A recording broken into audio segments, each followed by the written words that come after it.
technology is only one side of the story. The other is talent. The next decade will define India's position in the global quantum landscape, and nurturing the right talent pipeline is essential. We will explore how our initiative, QNu Academy, an education arm of the company, aligns with the broader goals of the National Quantum Mission and is already shaping the next generation of quantum innovators. Today, our guest is none other than Mr. Sunil Bhide. He is the Chief Delivery Officer at QNu Labs and also heading the QNu Academy. He has been a visionary in the field of quantum communications and a respected voice when it comes to capability building and scientific policy. With a deep understanding of emerging tech ecosystems, Sunil comes with industry experience with almost 3 decades and previously worked with companies like Reliance Jio, Infocom, Keka, Palladian, Color Token, to name a few. We are delighted to have him with us to share his insights, experience, especially as we discuss how India can leverage the National Quantum Mission to empower both institutions and individuals by bridging the gap between the corporate academia. Hi, Sunil. How are you? Welcome to our podcast. Doing wonderful, Sudiptaa, and thanks for the welcome. Nice talking to you. Great. So let's get started. Our first question, because it's our special episode on QNu Academy, where do you see the biggest talent gap in quantum technologies today? Well, to answer your question, Sudiptaa, if you take a step back, right? So when we say quantum technologies, the way National Quantum Mission sort of has envisioned this entire spectrum, we're talking about four key verticals, right? You're talking about quantum computing as one, you're talking about quantum communications as another, you're talking about quantum materials, and then the fourth one is quantum sensing, right? So each one of these is an expertise driven vertical, if I may put it that way. All right. So when we are looking at opportunities and talent, we are talking about each of these diverse areas. For example, when I say quantum computing, the entire gamut of how do you make quantum computers, how do you make them more efficient, how do you make them more faster, right? The design, the architecture, the implementation, all that comes into play. When you talk about quantum communications, being able to use quantum technologies for, let's say, for example, for securing the communication stack, right, is one another expertise area. So each of these four verticals require you to have four very diverse set of experiences. Right from so it could be we could be talking about people in the computer science background, or people doing fundamental research in physics. We are talking about people working on material science. We're talking about people working on quantum mechanics, for example, right? So all of these diverse areas is where the requirements of skills, the requirements of talent would come in. And I'll quote an interesting data point that I was reading some days back, Sudipta. You're talking about India, for example, as a country, looking at a requirement of about 25 to 30,000 quantum qualified technologists over the next 3 to 4 years, right? And today we are at a situation that we are possibly having a skill gap of 1:3. So for every three jobs that emerge in this area, there is possibly only one qualified person available in the market, right? So it's a very what do you say very acute sort of problem that we are looking at right now, and I believe that is also the time that we sort of expedite and accelerate the entire quantum communication education ecosystem, right? uh, and be ready for the future as the technologies really become mainstream and commercialized. Sunil, you talked about the very important part of, the where you see the gap. Now, what you see how QNu Academy is bridging this gap. What is that we are doing? If you really look at it, for any successful technology adoption, or when you're talking about a new technology adoption, There is obviously the fundamental research part of it, right? In terms of opening up the broad horizons of what's possible with this technology. The other important aspects of a technology adoption is also how close that technology can come to real world scenarios and what are the real world problems that a technology can solve, right? If you're able to sort of connect these two sort of pieces where you're talking about saying, hey, let me see what's the problem statement that a quantum technology, for example, can resolve. For example, I'll quote an example, particularly in the area where QNu Labs sort of works. We're talking about cryptography, right? So what effectively you're saying that quantum technologies or quantum computing brings so much of compute power to the table that the existing encryption technologies or existing cryptographies that is used across network communications, across data storage, across every sort of, let's say, internet communication, etc., uh, is at risk because the compute power itself can be used to break into such encryptions. All right. And that's where we say it is, okay, that's a problem statement that we have, that how do I make the communication stack secure enough so that it also becomes difficult for a quantum computer to break it.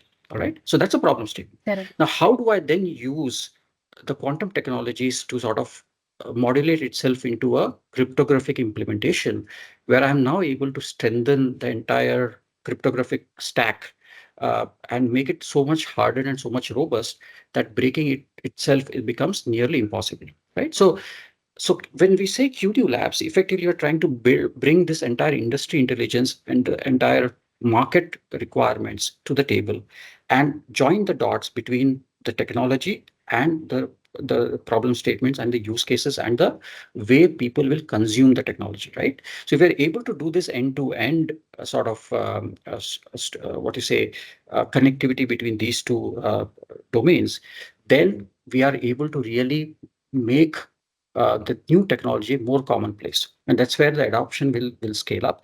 And that's where the real power of this technology will be used by people, right? So at QNu Labs, we sort of effectively bring these two together to answer your question, Sudipta. We work with industry, we work with academia, I'm sorry, and ensure that we really solve specific use cases using that technology as part of research projects, right? So instead of having an open-ended research projects, we really drive this towards saying that, hey, can I implement this to solve this problem, right? And what we do is we also sort of equip the entire academia with not only the technical know-how, but also the real world experience. Remember one thing, any education is effective only when I'm able to try out things on my own. All right. So the practical part of education is, if you ask me, really more critical than just understanding the theory part of things. So QNu Labs equips academia with all these required hardware and products and sort of equipment, effectively setting up the entire communication lab for them where students and faculties can actually not only implement and experiment what they are learning, but they are also able to carry out fundamental research on this equipment.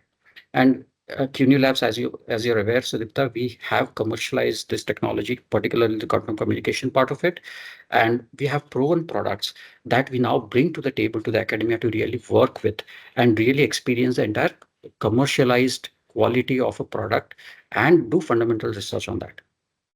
Great, Sunil. I think I just want to give you also some of the statistics that when National Quantum Mission was set up, like during 2013, 2014, 6,000 CR, the government of India invested, and we created this quantum hub by ensuring that there are these IITs, there are IIMs, and then there are few research labs who are coming together and giving that ecosystem. And exactly, QNu Lab is at the center of that ecosystem where they are further bridging the gap, as you rightly said, by knowing what the industry needs today, what is the problem statement, and how we can identify the right skills and the talent who can then bridge the gap. And we provide them through this internship, through this assignments, help them to work in the lab, do the real simulation exercises. And yes, this is all as per the mission that we India is driving, that Atmanirbhar Bharat by 2047, Vikshit Bharat by 2047. And this is where we are really looking forward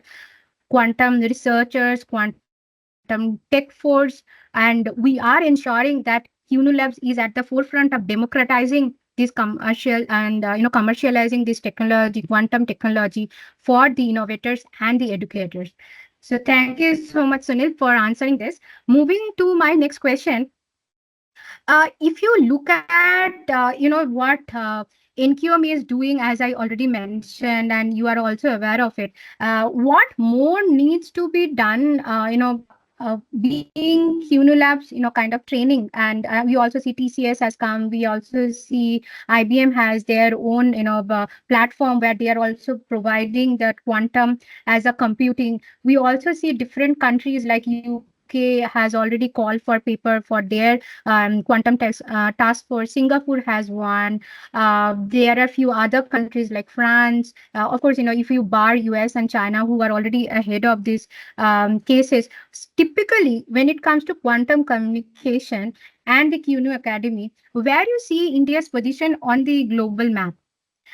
This is just a question that came from our audience, and we just wanted to ensure that this is totally in alignment with what we are talking. So go ahead, Sunil. No, Yeah. absolutely. I think it's a very good question, Sudipta. In fact, what I would say that I'm really pleased with the way the government has really envisioned this entire quantum adoption, right? Because I have gone through those roughs and what you say, the phases of new technology development, be it the mobile, be it the cloud, right? But here, when I see the way the government is actually pushing and encouraging both industry and academia to really go forward and adopt these sort of technologies, but not only adopt, but actually be able to create a phenomenal skill-based ecosystem, right? Which will actually put our country possibly in the leadership position when it comes to quantum adoption, right?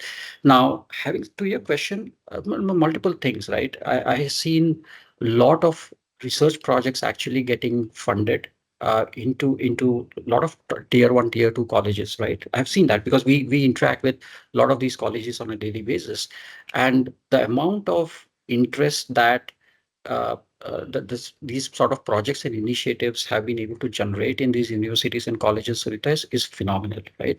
The way people are really thinking 3, 4, 5 years ahead, saying, how do I equip myself as an university today so that I can create a pool of, let's say, 20, 10,000, 15,000, 20,000 qualified engineers in this space.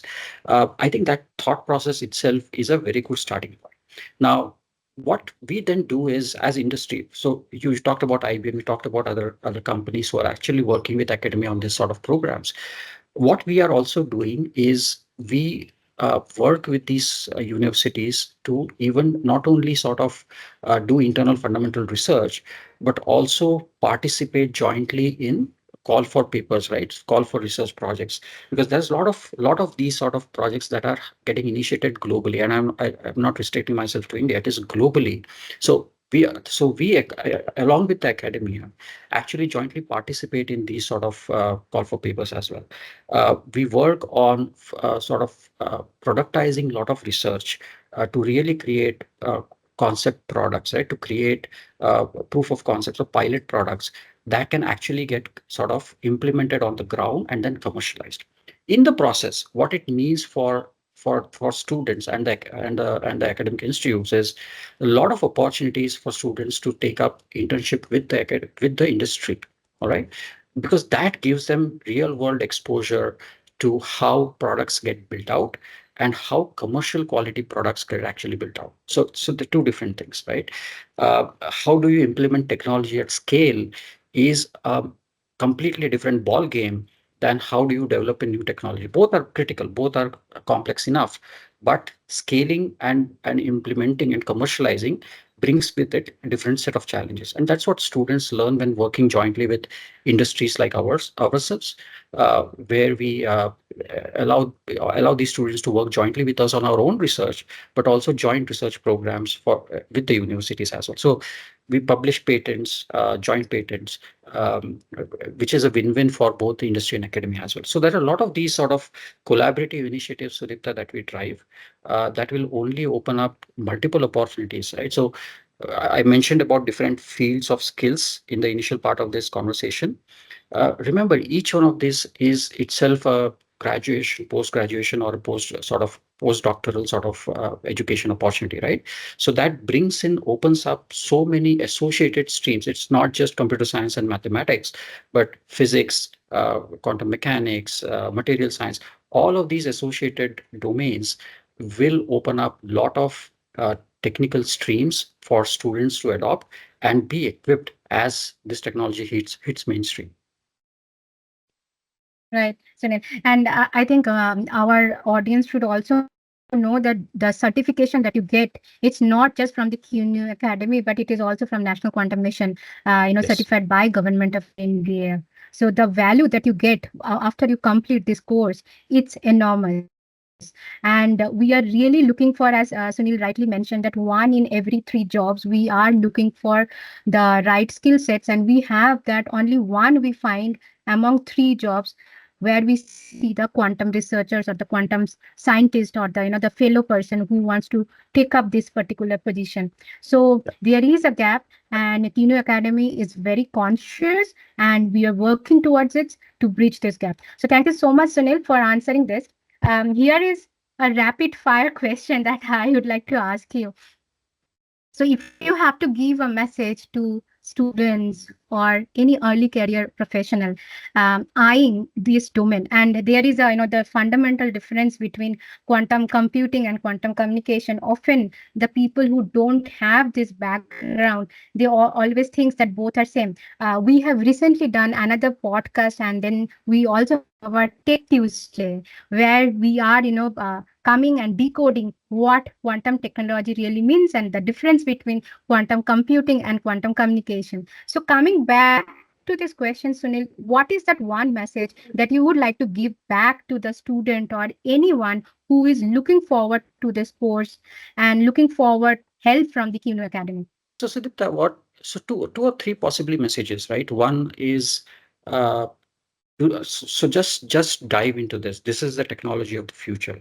Now, there are so many ample opportunities where the industry is working with academia to equip the academia to really create courses which are industry ready. That has been a fundamental problem that we have always faced in the industry when we talk about the skill availability and the skill suitability. Sudipta. So courses like the one that QNu Academy has run is an equal measure of theory and practical hands-on working on real commercial grade products on the table, right? So that really itself brings in a tremendous amount of exposure and tremendous amount of real world learning to the students. So what it means is doing this sort of a course and a curriculum really makes you industry ready when you pass out of your colleges, right? So I think please do consider this and take that initiative to make yourself quantum ready. That's all I would say, Sudipta. Perfect, Sunil. And I would also like to go back to the audience. I know every day we get so many requests that you being a student or you being a professional, you would like to take up this course, you would like to have more information on this course. At this point, we have opened up for the B2B. We are tying up with all the universities, not just in India and also from the globe. And we will soon be having something on a roadmap based on your individual request, or there are some corporate individual who had requested that could you take up this kind of course for us, and we will be coming back to you in next few months or so. So with that, Sunil, there is another rapid fire for you. We had 24th August as a deadline where universities had to submit their proposal to the government to get the grants to set up the quantum technology lab in the university premise. Now that grant timeline had passed, but is there anything that QNu Academy still doing helping the universities in submitting the proposals to the government? Yeah, we do. We are, as I said earlier, Sudipta, we are working with a lot of these academies, not only for the specific grants that you mentioned, but there are a lot of global call for papers that are also coming in. All right, there are a lot of global funding that we are seeing in projects in research, in actually productization of these technologies that are coming in to the academia. And that is where we are also working with them to submit proposals for such sort of initiatives. Now, these are all funded initiatives, right? So uh, grant is obviously there, which is a government funded sort of initiative, but there are global opportunities where academia can actually bid for and get a funding for running those projects as a joint collaboration with us. So it is both ways that we are working with. Obviously, we also work with a lot of universities to sort of tailor make the entire course deployment uh, to suit their sort of budgetary allocations and the way they are sort of setting up budgets for the future, right? So it's a joint collaboration plan that we work with the academia to make it really possible. Right. Thank you so much, Sunil. The last question that we have, we know that the currently the World Semiconductor the week going on, and India is celebrating their first ever semiconductor chip that's 32-bit, and we will be not just designing, but we'll also be manufacturing, and we will be also exporting. So India will make its mark, and it is in line with our Atmanirbhar Bharat mission, and Yeah. making India self-reliance in everything that we do. So we are moving from a service nation to a product nation. Now, my question related to this question, when India has been so far known as the software and the algorithm IT service, hub, always, people have looked forward India for, providing their skilled resources, the intellectuals, where we have seen. But now we are moving to this productization part of it. And here, how does hardware fabrication, which is still nascent, and it is not just in the semiconductor industry, it is very much in our quantum tech, as you rightly mentioned. So, how do you see QNu Academy is equipping students to bridge the hardware and the software divide in meaningful ways? A great question, Sudipta. And see, my take has always been that India always had the talent and the drive to really productize, right? It is just a matter of opportunities, and it's just a matter of being there at the right place. I think with quantum, we sort of tick all these boxes. Okay, not only we have the right talent, but we have the opportunities and we have the political will to really make it happen. And that is getting translated in all the semiconductor fabs that are sort of coming up, right? That we are now seeing in the country. Now, to your question about how do we equip this, so when we talk about quantum technologies, yes, we need to look at a 360-degree view of education. We cannot just say that I will equip my students with a software stack, because then it's just half the story. All right. If you're talking about the entire made in India, Atmanirbhar Bharat sort of a concept, we really need to do the entire 360-degree spectrum of products within the country. And the hardware, the hardware, not only the hardware, semiconductor and things like that, but the entire hardware design of the product is also an IP that we are developing as within the country as made in India, right?